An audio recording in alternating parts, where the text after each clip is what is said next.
Assalamualaikum. Okey, kita kembali kepada aktiviti 3.5 yang kita buat sebelum ni. So, cikgu dah buat calculation untuk setiap distance ataupun setiap radius daripada center of earth, okey, kepada R sampailah ke distance ataupun radius 5 radius dari 5 kali ganda radius bumi. Okay, so hopefully calculation cikgu tak ada miscalculation kat sini. So, kalau kita nampak pattern daripada R sehingga ke 5R, pattern ni menurun Ini ialah surface bumi 9.81 ni artinya berada di surface bumi. Yang ni ialah kekuatan bila 2R, okey, gravitinya semakin jauh daripada surface bumi, okey, kita nampak nilainya berkurang.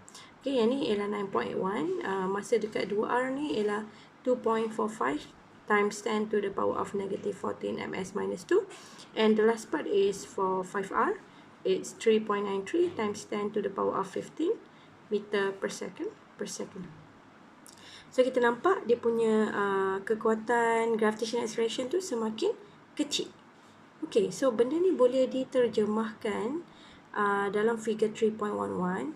Okay, it shows a sketch of graph with various value of gravitational acceleration g and distance r from the center of the earth. So center ni, yang ni lah, daripada center of the earth, okay, ke various distance.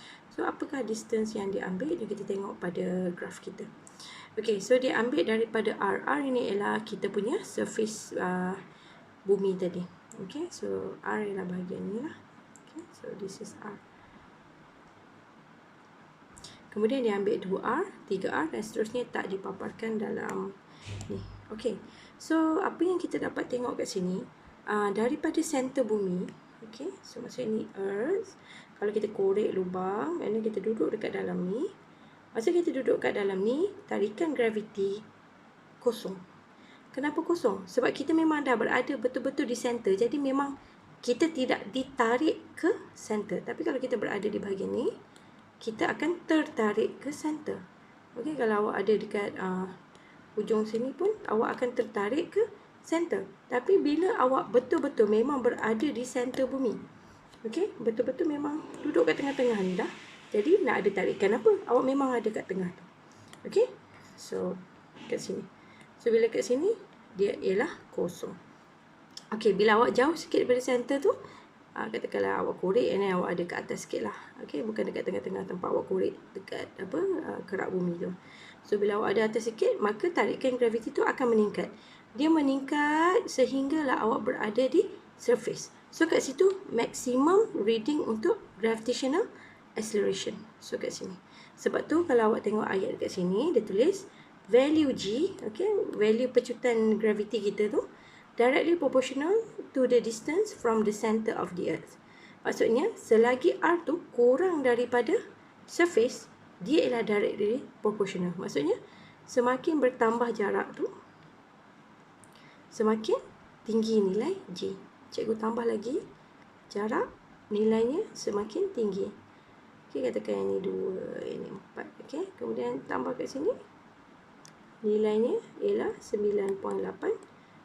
Maksudnya semakin tinggi, katakan ni 5, yang ni 6 dan sebagainya lah. Okay, yang ni tidak dinyatakan dalam bentuk value sebab kita tak ambil jarak daripada center bumi. Okay, kita cuma tunjukkan dia punya hubungan atau relationship dia. Okay, so ingat, sehingga ke surface bumi, G is directly proportional to the distance. Dengan syarat, distance tu mestilah kurang daripada surface bumi tu.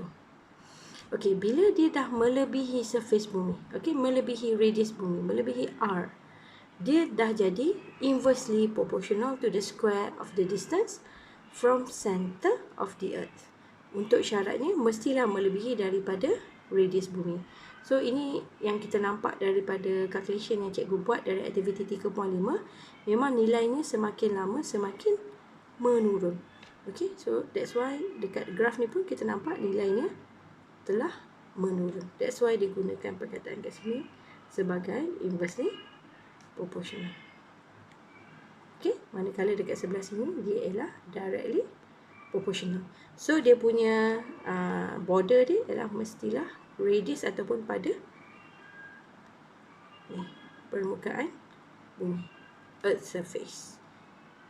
Thank you. Harap membantu awak memahami graph variation of G with R.